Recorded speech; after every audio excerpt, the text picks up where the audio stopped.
Hola, buenos días. Desde el equipo de la coctelera, hoy os traemos un tema poco común, pero especial en nuestras vidas, la felicidad. Por definición, la felicidad es un estado mental y emocional, provocado por el bienestar y sentirse bien con uno mismo, la plenitud personal y el logro de metas. Sin embargo, cada persona la experimenta de manera distinta. No hay dos personas iguales, ni una fórmula mágica para alcanzarla. Aquí os dejamos algunas claves que pueden ayudar a cultivar la felicidad en el día a día.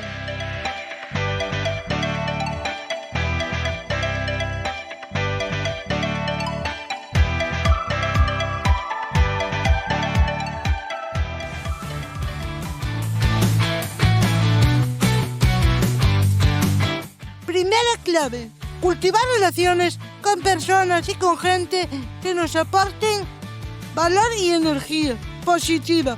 Amigos, familia.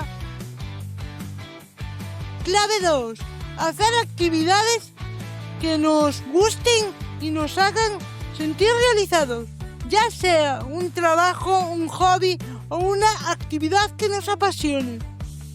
Clave 3: practicar la gratitud y enfocarnos en lo que tenemos en lugar de en lo que nos falta.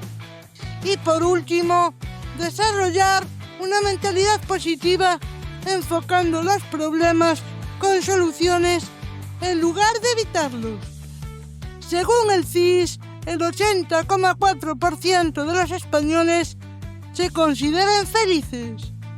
Sin embargo, otras fuentes nos revelan que el 40% cree que su salud mental es mala, lo cual en teoría está intensamente ligado a la felicidad y fortaleza emocional. Implica aceptar que no podemos ser perfectos ni buscar la aprobación constante del entorno.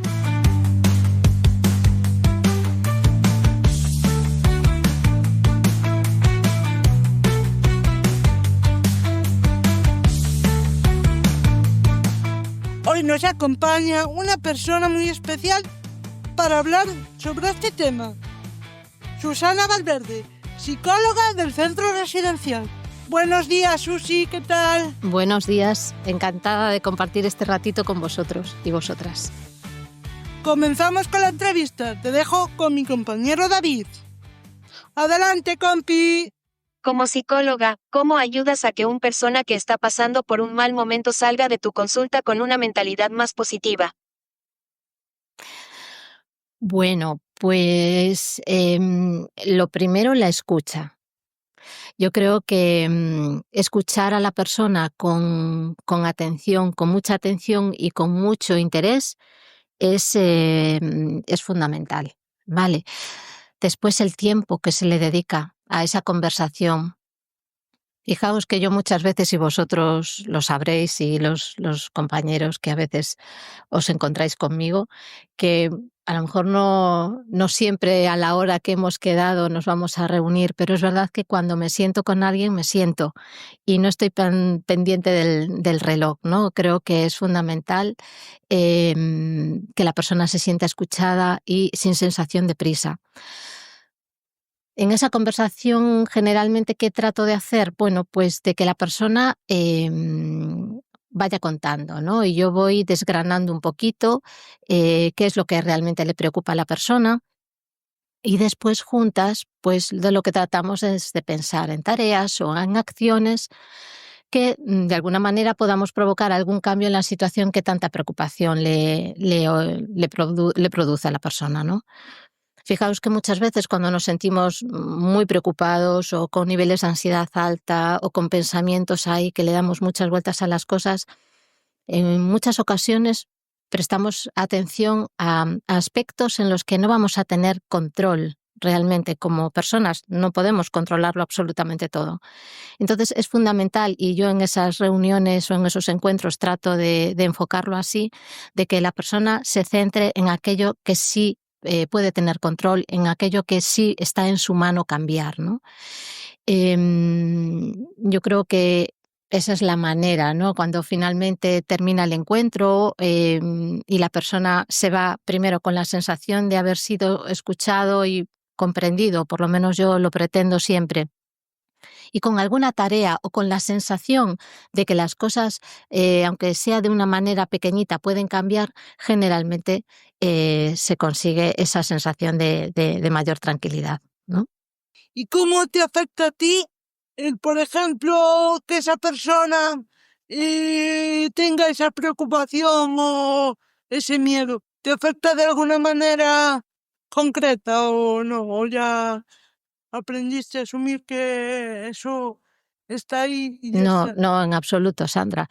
Sí es cierto que algunas cuestiones no, porque, bueno, después de todo, pues son años escuchando y depende siempre, ¿no? Pero por supuesto que hay preocupaciones que me llegan y me las llevo y creo que es bueno que sea así también, ¿sabes? Creo que es bueno que me afecte de alguna manera. Así que sí, sí, por muchos años que pasen, hay cosas que te las llevas contigo. ¿Cuáles son tus principales consejos para alcanzar la felicidad? Bueno, yo claro, sabía que iba a hablar de la felicidad. La verdad que hiciste una entrada, Sandra, bastante completa. Pero bueno, yo creo que lo fundamental es primero si todos tenemos claro qué es la felicidad. No todo el mundo lo tiene claro, no hay una definición única. Yo os diría que es un estado es un estado de ánimo, ¿no? Bueno, un estado de ánimo eh, o incluso un sentimiento más que una emoción, podría ser un sentimiento en la medida que es el momento en que la persona es consciente de que está viviendo vivencias o está teniendo experiencias que le reportan bienestar o placer, ¿vale? Emociones positivas. En el momento que la persona hace ese clic y es consciente de ese momento tan agradable y tan bueno, podemos hablar de que se está aproximando a ese sentimiento de felicidad. Eso nos puede hacer pensar que a mayor número de emociones positivas, de situaciones, de experiencias, de vivencias, que las catalogamos, que las entendemos como buenas para nosotros, más nos estamos aproximando a la felicidad, ¿no? A mí me gusta pensar mucho me gusta pensar y lo practico y es mi forma también de vivir, que la felicidad está en los pequeños momentos del día a día, en esos momentos que ocurren, que le damos valor y categoría de positivo. Eso reporta un bienestar que, si nosotros tenemos muchas vivencias de esas características, la sensación final que vamos a tener es placentera, ¿vale? Y podemos hablar de esa felicidad. Si lo que pensamos es que para alcanzar la felicidad nosotros tenemos que vivir circunstancias extraordinarias, no sé, que nos toque la lotería o que no sé qué equipo de fútbol gane la liga, pues corremos el riesgo de vivir eternamente buscando una felicidad que como que no da llegado, ¿no? Entonces lo importante es centrarse en qué vamos viviendo día a día, esos pequeños momentos buenos, darle ese valor y por tanto llevarnos a ese bienestar más mantenido. Eh, Tú decías unas claves, Sandra, que estaban muy bien y van en esa línea. Yo las voy a completar un poquito más. Hay un escritor, un filósofo y también investigador que a lo mejor os suena, José Antonio Marina, que habla mucho sobre la felicidad y también identifica principalmente tres elementos fundamentales para experimentar la felicidad y que tiene que ver con lo que tú señalaste antes, ¿no? Elementos que pueden finalmente ser, David, consejos. Cuando tú me dices, ¿qué consejos? Vale, pues vamos en esta línea, ¿no? Lo primero es tener una actividad significativa para uno. Quien dice actividad, dice un trabajo, un proyecto, eh, un plan, ¿vale? Que sea significativo para ti. ¿Qué significa? Que sea importante, relevante, que no solo sea importante, relevante para ti, sino que sea útil para otros. Eso también. Y aquí hago un pequeño paréntesis, esto lo meto yo. Es interesante hacer esas cosas que se nos dan bien. Estoy seguro que cada uno de nosotros sabemos qué aspectos o qué historias dicen esto yo soy bueno. En la medida que se pueda tener una actividad relacionada con esa sensación de lo estoy haciendo bien, se me da bien, es importante para mí, eso va a ser clave para reportar una sensación placentera. El otro elemento fundamental son las relaciones interpersonales. Es decir, es fundamental. Somos seres sociales por encima de todo, necesitamos nuestros compañeros, necesitamos nuestra familia, necesitamos sentir que pertenecemos a un grupo y compartir todas esas experiencias compartidas, ¿no? Y después, aquí Marina, que tú no lo mencionaste, Sandra, pero por ejemplo él hace hincapié que también es necesario cierto grado de bienestar físico, ¿no? Es decir, no es fácil imaginar que una persona que tenga un dolor constante de la mañana a la noche, pues no sé, muy cerca de la felicidad no va a estar, ¿no? Y esto es un aspecto más. Así que, no sé, a mí me gusta pensar eso, que lo fundamental para sentir esa felicidad es ese trabajo de importancia para uno, esas relaciones interpersonales y ese bienestar físico que pasa por cuidarse uno también. Pero también decir que aunque tengas un dolor, que aunque estés incómodo, sí, también hay cosas que te sacan de ahí, pues igual no todo el rato, pero ese momento en que te olvidas de ese dolor, ese momento en que te olvidas de estoy mal, sí que puede haber ese poquito de felicidad y de bienestar o de estar por lo menos un poco más cómodo. Totalmente de acuerdo, Sandra. ¿Qué es para ti la felicidad? ¿Y has sido feliz alguna vez y cuándo? Bueno, con respecto a la primera pregunta, un poco ya te la he contestado, ¿no? Lo que es la felicidad, bueno, para mí, ¿qué es la felicidad así entendida para todos? ¿Cuándo fue la última? Perdona, ¿puedes repetírmela otra vez? ¿Qué es para ti la felicidad? ¿Y has sido feliz alguna vez y cuándo? Bueno, he sido muchas veces feliz, con frecuencia siento ese sentimiento de felicidad, pero va porque yo entiendo la felicidad de la manera que antes compartí con vosotros, ¿no? En esos pequeños momentos de importancia para mí. Y la habilidad también para darle valor a las cosas que estamos haciendo y que nos gustan, ¿no? Entonces, claro, el último momento de felicidad, bueno, pues no sé, pues ayer por la noche. Es decir, es frecuente que por la noche yo tenga un ratito que le dedico a mi hija para hacer una lectura compartida y es sin duda el mejor momento que tengo del día, uno de los mejores.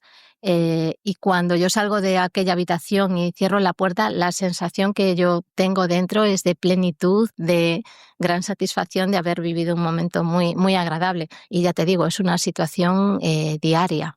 Pero tengo muchas, podría decir que incluso venir a trabajar en una sensación. Sí, y mira, y os la voy a explicar en ese sentido, ¿no? Es decir, aplicando un poquito estos tres aspectos que señalaba Marina, ¿no?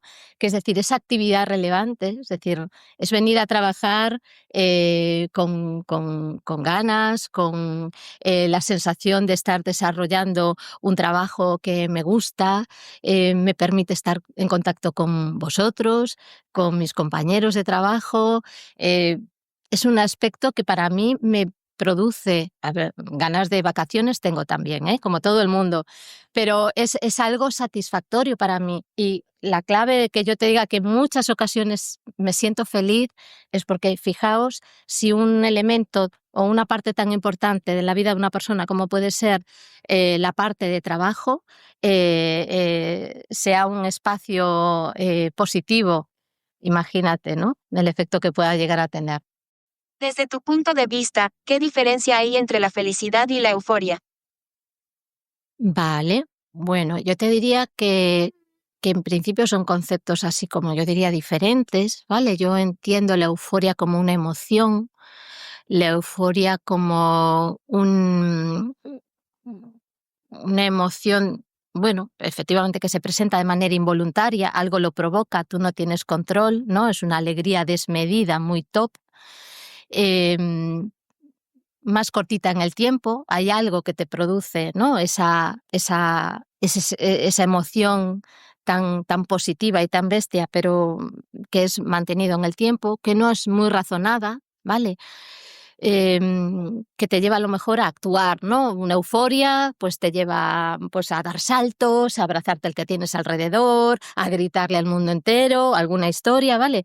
Sin embargo, la felicidad yo la entendería más como un sentimiento, algo más consciente, ¿vale? Tú tienes que poner en valor lo que te ha sucedido de manera positiva para sentir ese sentimiento de felicidad.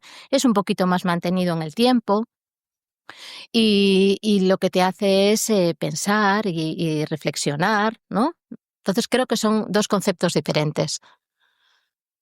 ¿Y tú crees que, por ejemplo, tú crees que, por ejemplo, sentir esa felicidad que tú decías ahora mismo puede llevarte en algunas ocasiones a tener euforia o a estar eufórico en determinados momentos? Yo creo que casi a lo mejor es al revés, ¿no? Es decir, podría ser al contrario. Quiero decir, el experimentar euforia en un momento dado, te ha ocurrido algo muy bueno que te lleva a esa emoción, porque la euforia no deja de ser una emoción muy positiva, es una euforia por algo bueno que te acaba de suceder, inesperado generalmente, y por eso es desproporcionada esa alegría que sientes, ¿no?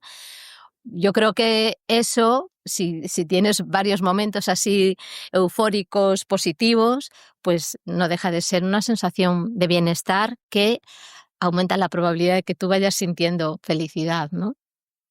Ujú. Cambiando un poquito de tema, ¿vale? Mm. ¿Cuáles son las preocupaciones más habituales sobre el bienestar mental de una persona con parálisis cerebral y su familia?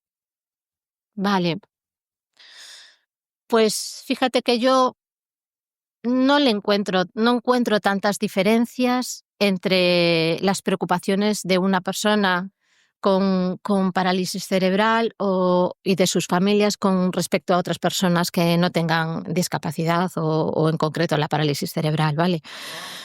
Mm, En mi experiencia aquí y en mi experiencia previa, cuando no trabajaba con discapacidad, sino que trabajaba en mi despacho, pues hay cosas que son muy comunes, es decir, el dolor, trabajar el dolor de una pérdida, pérdida de familia, pérdida personal, ¿no?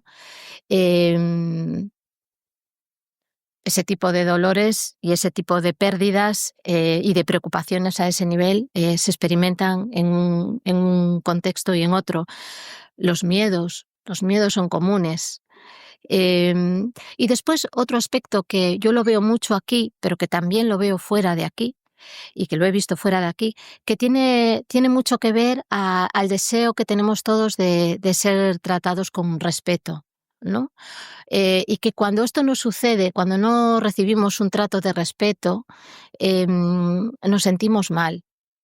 Y ese malestar llega a ese despacho de ahí abajo, igual que llegaba al despacho que entonces tenía fuera, ¿no?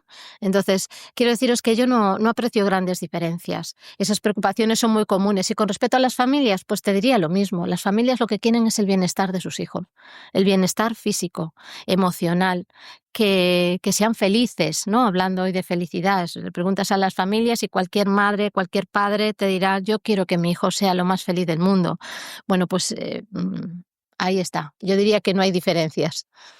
Tú decías antes que las pérdidas es un momento duro, es un momento difícil, es un momento, pues, entre comillas, triste. ¿Tú crees que hay alguna pérdida que pasado el tiempo se le puede sacar lado positivo? Eh, bueno, mm, sí, sí, claro que sí. Entiendo que sí, es duro, ¿eh? Contestarte así, pero tal vez sí. Depende de cómo es esa pérdida, de cómo hayas vivido la pérdida, si has tenido la oportunidad de despedirte de la persona. Yo creo que puedes llegar a vivirlo como, bueno, como que la muerte forma parte de la vida y relativizar un poco esa pérdida. Ujú.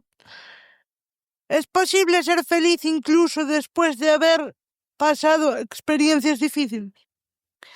Yo creo que sí. Yo creo que sí. Un poco atendiendo ya solo a la definición que hemos tratado a lo largo de estos minutos sobre la felicidad, ¿no? Y de esos elementos que se tienen que dar para poder acercarnos a ella. Eh, Pienso que sí. Las personas, personas, y no solo las personas, sino los seres vivos, hay un concepto que yo creo que os suena, que es la resiliencia, ¿no? Que es la capacidad de adaptación que tiene, pues en este caso, una persona para afrontar una circunstancia muy dura sin que tenga finalmente mucho impacto sobre ella, ¿no? Y hay personas resilientes, hay personas que tienen esa capacidad de resistencia y que una vez pasa ese episodio o esa etapa vital dura, son capaces de, ¿no? Es cierto que hay situaciones muy dramáticas y muy traumáticas que pueden hacer que la persona tenga dificultades para recuperar la vida que tenía antes, ¿no? Pero yo lo pienso ahora y os llevo, por ejemplo, en este momento que estamos viviendo unas situaciones de guerra muy cerca, donde las personas están sufriendo mucho, han perdido su trabajo porque no hay empresas donde trabajar, han perdido las relaciones interpersonales porque han perdido su familia, sus amigos, con todas con estas situaciones. Que a nivel físico tampoco se encuentran bien, ¿verdad? Porque tienen carencias a la hora de alimentarse y de acceder a los servicios médicos. Sin embargo, no sería extraño que dentro de un tiempo esas personas lleguen a volver a experimentar la felicidad. Vale, yo tengo en mente, por ejemplo, a mi abuelo. Mi abuelo es un hombre que estuvo en la guerra civil, fue un hombre que estuvo en el frente, fue un hombre que vio morir a amigos, a compañeros, que él mismo fue herido. Y yo cuando lo conocí, esa etapa toda había quedado atrás y era un hombre muy positivo, era un hombre con la capacidad de divertirse y de darle valor a las cosas buenas del día a día. Uf, duro, ¿eh? Duro, pero son ejemplos, ¿vale? Y esto es real, esto es como el muelle ¿sabes? El muelle que se estira y lo sueltas y vuelve a la posición inicial, salvo que estires mucho, mucho, mucho, generalmente ese muelle siempre vuelve y tenemos esta capacidad, ¿no? de recuperación. ¿Crees que los talleres sobre felicidad y bienestar emocional pueden ayudar a las personas a comprender mejor su propia felicidad? Yo creo que sí. Fíjate, los talleres, ¿por qué no? Porque al final en esos talleres de lo que se trata es de tener información, como lo que estamos haciendo ahora, ¿no? Parándonos a entender mejor qué consiste la felicidad, qué aspectos son claves para cuidar, para conseguirla, para acercarnos a esos estados más de bienestar emocional. Entonces, en ese sentido creo que pueden ser positivos. Después que hay que tener en cuenta una cosa, es decir, la felicidad pasa por la acción. Entonces, requiere esfuerzo. Para sentirnos felices, no nos tiene que tocar la lotería. Para sentirnos felices, David se ríe, pero es verdad, la lotería nos da una euforia, ¿vale? Nos da guau. Pero después, la felicidad o no, incluso será qué cantidad de premio has recibido, si has sabido gestionarlo y ya veremos después si ese boleto premiado nos trae felicidad o no, ¿no? Entonces, yo creo que esas estrategias que sí que se pueden trabajar de manera conjunta con las personas, sí que puede hacer que la persona se active más y sepa enfocar un poquito mejor el día a día de manera que mejore, ¿no? su estado anímico en ese sentido y que sea consciente que la felicidad está a nuestro alrededor, si la queremos ver. ¿Y crees que realmente pueden marcar una diferencia?